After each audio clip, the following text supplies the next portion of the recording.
Assalamualaikum warahmatullahi wabarakatuh. Di sini kami akan mempresentasikan hasil diskusi kelompok kami, mata kuliah teori akuntansi, membahas mengenai bab kerangka konseptual dan tujuan pelaporan keuangan. Sebelumnya, izin memperkenalkan diri, kami dari kelompok 4 yang beranggotakan ada 1. Ira Agustin dengan NIM 71014190200. Yang kedua ada saya Siti Hovifa dengan NIM 71014191211, dan yang ketiga ada Supriyatini dengan NIM 71014191336. Untuk yang pertama, kita akan membahas mengenai pengertian kerangka konseptual. Kerangka konseptual atau conceptual framework merupakan suatu sistem koheren yang terdiri dari tujuan dan konsep fundamental yang saling berhubungan yang menjadi landasan bagi penetapan standar konsisten dan penentuan sifat, fungsi, serta batas-batas dari akuntansi keuangan dan laporan keuangan.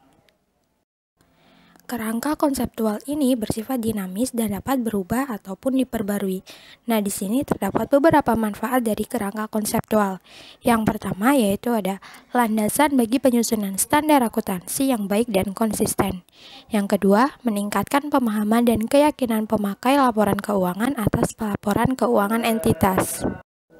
Yang ketiga ada meningkatkan komparabilitas antar laporan keuangan. Yang keempat, membantu perusahaan dalam mengembangkan kebijakan akuntansi ketika tidak ada standar akuntansi yang berlaku untuk transaksi tertentu.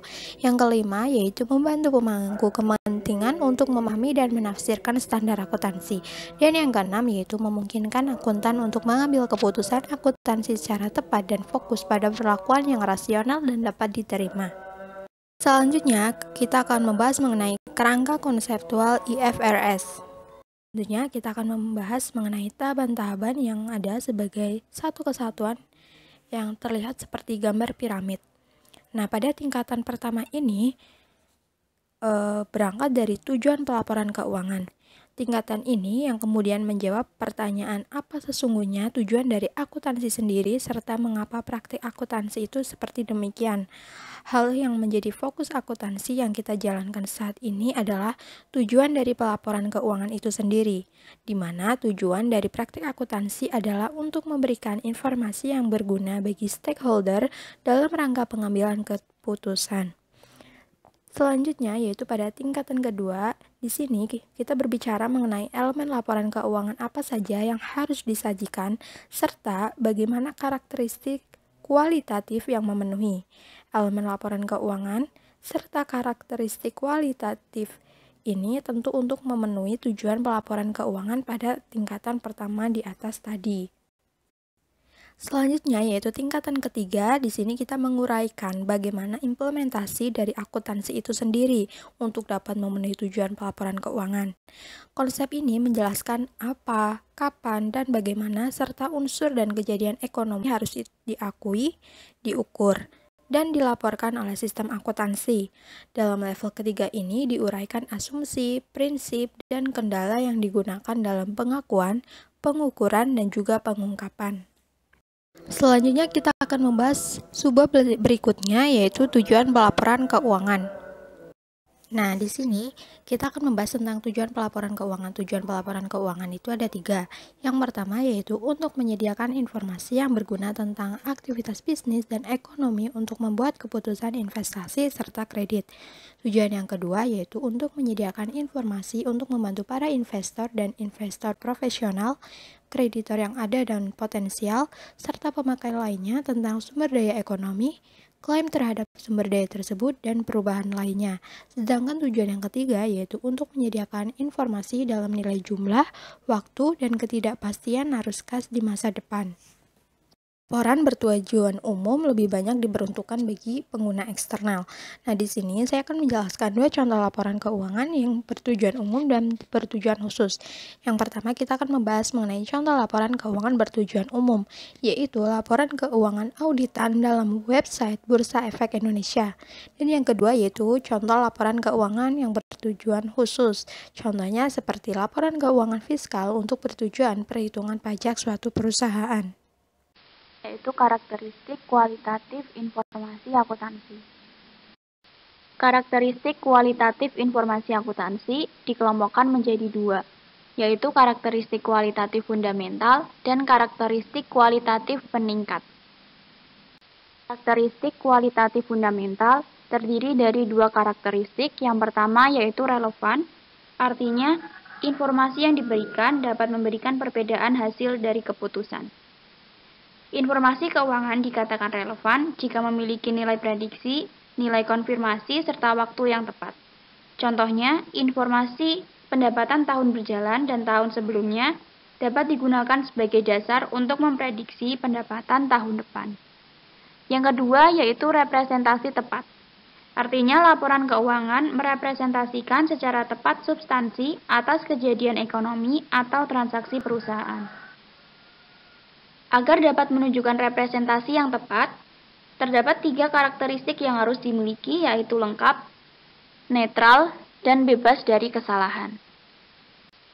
Karakteristik kualitatif peningkat terdiri dari 4 karakteristik. Yang pertama yaitu keterbandingan. Keterbandingan adalah karakteristik kualitatif yang memungkinkan pengguna untuk mengidentifikasi dan memahami persamaan dan perbedaan antar pos dalam laporan keuangan. Keterbandingan di sini contohnya seperti keterbandingan pos yang sama dalam periode atau waktu berbeda maupun informasi serupa antar perusahaan yang berbeda. Yang kedua yaitu keterverifikasian, yang artinya bahwa berbagai pengobservasi independen dengan pengetahuan berbeda-beda dapat mencapai konsensus atau hasil yang sama. Kemudian ketepat waktuan, artinya tersedianya informasi bagi pembuat keputusan pada waktu yang tepat sehingga dapat mempengaruhi hasil keputusan yang dibuat. Informasi yang tersedia terlambat atau kadaluarsa akan menjadi kurang relevan atau tidak bermanfaat. Yang keempat, keterpahaman. Laporan keuangan dibuat dengan pengklasifikasian, pengarakteristikan, dan penyajian informasi secara jelas dan ringkas agar mudah dipahami oleh pembaca. Kemudian, elemen dasar laporan keuangan. Terdapat 10 elemen dasar dari laporan keuangan. Yang pertama yaitu aset. Aset adalah sumber daya ekonomi kini yang dikendalikan oleh entitas sebagai akibat dari peristiwa masa lalu. Sumber daya ekonomi di sini adalah hak yang memiliki potensi menghasilkan manfaat ekonomi masa lalu. Yang kedua yaitu liabilities atau liabilitas. Adalah kewajiban kini entitas untuk mengalihkan sumber daya ekonomi sebagai akibat dari peristiwa masa lalu. Yang ketiga yaitu equity atau ekuitas. Adalah kepentingan residual dalam aset entitas setelah dikurangi seluruh liabilitasnya.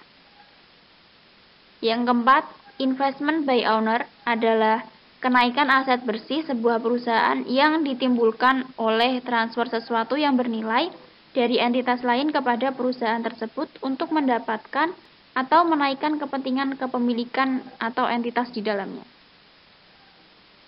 Kemudian distribution to owner adalah penurunan aset bersih sebuah perusahaan yang diakibatkan oleh pemindahan aset, penyediaan jasa, atau penciptaan kewajiban oleh perusahaan kepada pemilik.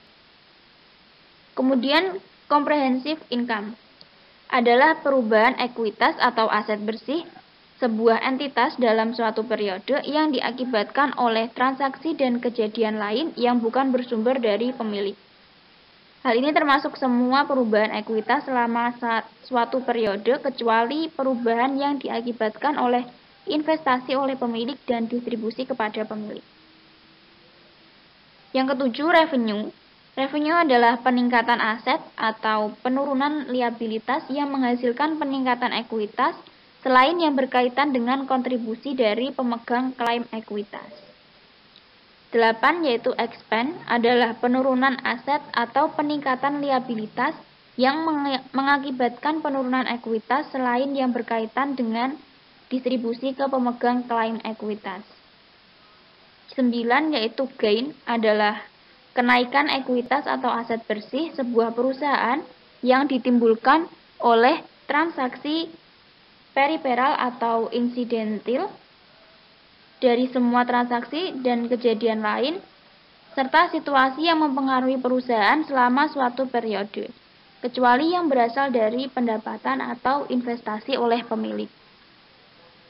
Yang terakhir yaitu loss adalah penurunan ekuitas atau aset bersih sebuah perusahaan yang ditimbulkan oleh transaksi periferal atau insidentil dari semua transaksi dan kejadian lain, serta situasi yang mempengaruhi perusahaan selama suatu periode, kecuali yang berasal dari beban atau distribusi kepada pemilik. Aset, liability, dan equity merupakan kelompok yang menjelaskan jumlah sumber daya perusahaan pada suatu waktu tertentu, atau moment in time. Sedangkan unsur lainnya menjelaskan transaksi, kejadian, dan situasi yang mempengaruhi perusahaan selama periode waktu tertentu atau period in time. Jadi, kaitan antara dua kelompok tersebut yaitu kelompok kedua, yaitu investment by owner, distribution to owner, comprehensive income, revenue, expense, gain, dan loss, mempengaruhi kelompok pertama yaitu aset, liability, dan equity. Pokok pembahasan selanjutnya terkait dengan asumsi, prinsip, dan juga kendala. Pertama, asumsi dasar akuntansi. Terdapat 4 asumsi dasar akuntansi, yaitu Economic Entity Assumption. Asumsi entitas ekonomi mengandung arti bahwa aktivitas ekonomi dapat diidentifikasi dengan unit pertanggungjawaban tertentu dan dipisahkan atau dibedakan dengan aktivitas pemiliknya, sehingga kekayaan perusahaan harus dipisahkan dari kekayaan pemilik. Artinya, penyertaan kekayaan pemilik disebut ekuitas. Sebagai catatan, konsep ini tidak berlaku semata-mata untuk pemisahan aktivitas antar perusahaan bisnis, atau dengan kata lain, konsep entitas tidak selalu mengacu pada entitas legal. Yang kedua, ada going concern assumption. Maksud dari adanya going concern assumption yaitu perusahaan bisnis diasumsikan akan memiliki umur yang panjang atau dapat bertahan dalam jangka waktu yang lama. Implikasi dari asumsi ini diantaranya yaitu jika perusahaan diasumsikan akan bangkrut, maka historical cost tidak akan dipakai untuk menilai aset-aset yang dimiliki oleh perusahaan, melainkan nilai aset tersebut akan dilaporkan pada nilai realisasi bersih. Kebijakan penyusutan dan amortisasi hanya dapat dibenarkan jika kita mengasumsikan bahwa perusahaan memiliki umur yang panjang. Kemudian, jika perusahaan diasumsikan tidak akan bertahan lama, maka klasifikasi pada neraca, yaitu fixed aset dan current aset, tidak lagi berlaku. Hal ini semata-mata karena perusahaan akan sulit menjustifikasi mana aset atau kewajiban lancar dan tidak lancar. Kemudian asumsi dasar yang ketiga yaitu monetary unit assumption. Asumsi ini mengandung pengertian bahwa uang adalah denominator umum dari aktivitas ekonomi dan merupakan dasar yang tepat bagi pengukuran dan analisis akuntansi. Sebagai catatan, unit moneter adalah unit yang relevan, sederhana, tersedia secara universal, dapat dipahami dan berguna. Selain itu, aplikasi asumsi ini tergantung pada asumsi-asumsi yang lebih dasar bahwa data kuantitatif akan berguna dalam mengkomunikasikan informasi ekonomi dan membuat keputusan ekonomi yang rasional.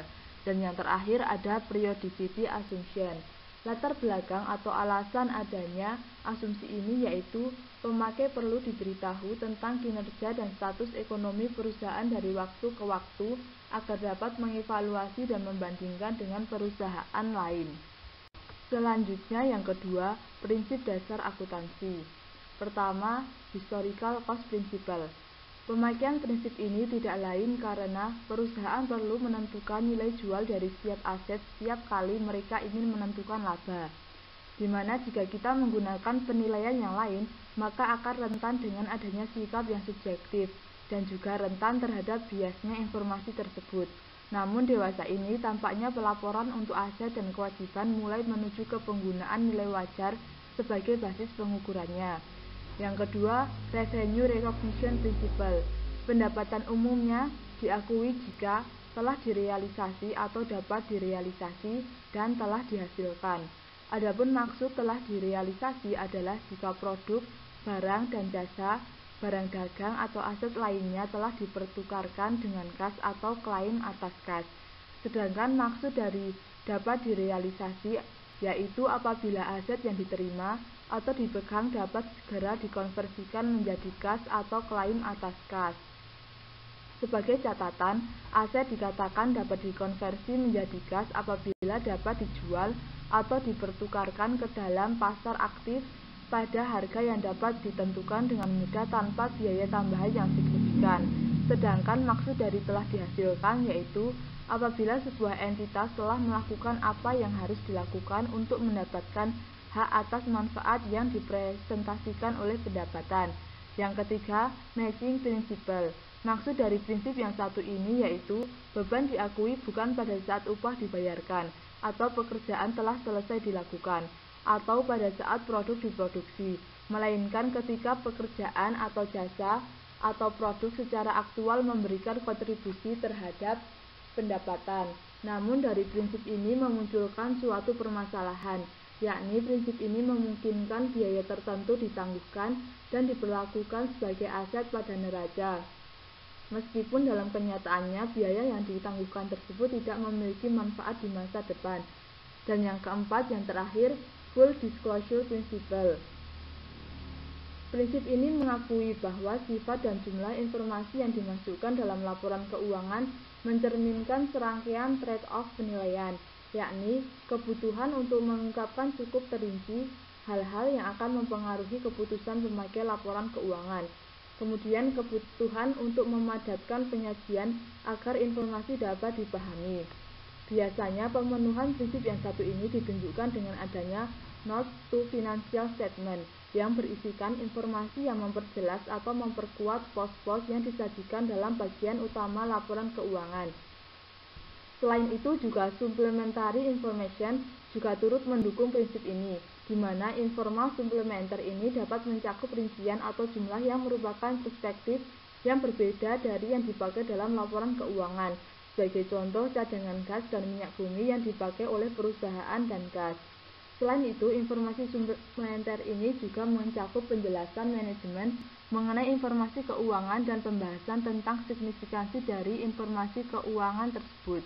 Yang ketiga, kendala pelaporan keuangan.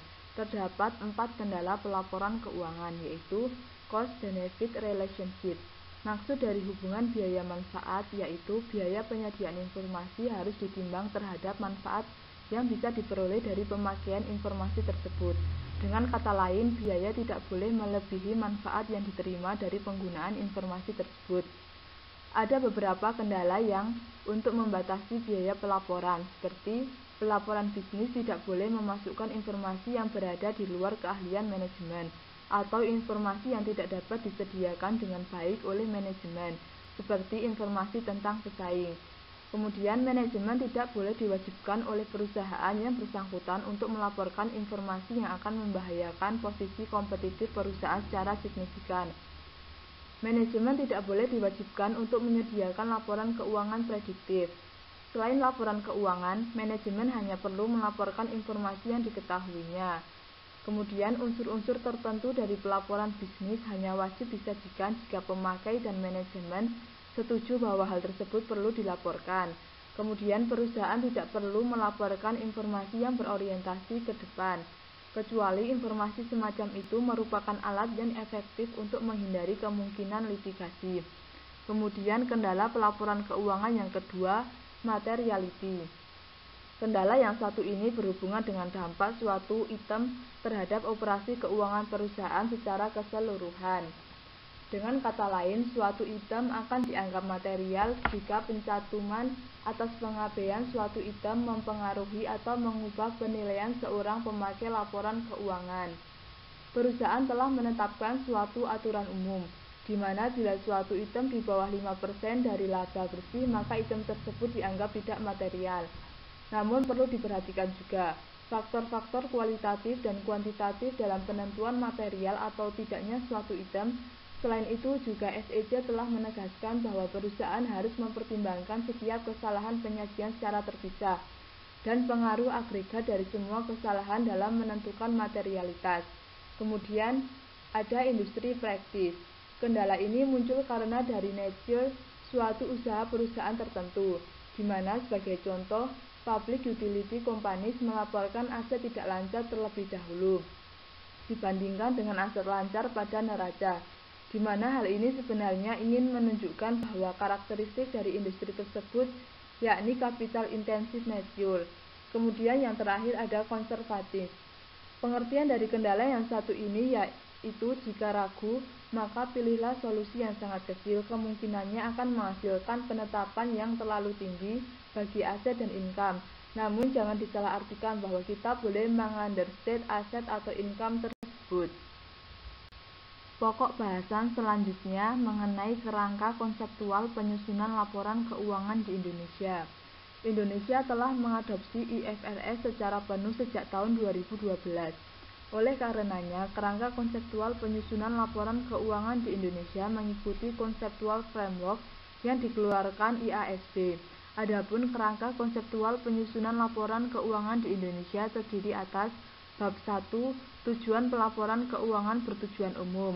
Bab 2, karakteristik kualitatif informasi keuangan yang berguna. Bab 3, laporan keuangan dan laporan keuangan entitas pelapor. Bab 4, unsur-unsur laporan keuangan. Bab 5, pengakuan dan penghentian pengakuan. Bab 6, pengukuran. Bab 7, penyajian dan pengungkapan. Dan bab 8, konsep modal dan pemeliharaan modal. Sekian presentasi dari kelompok 4.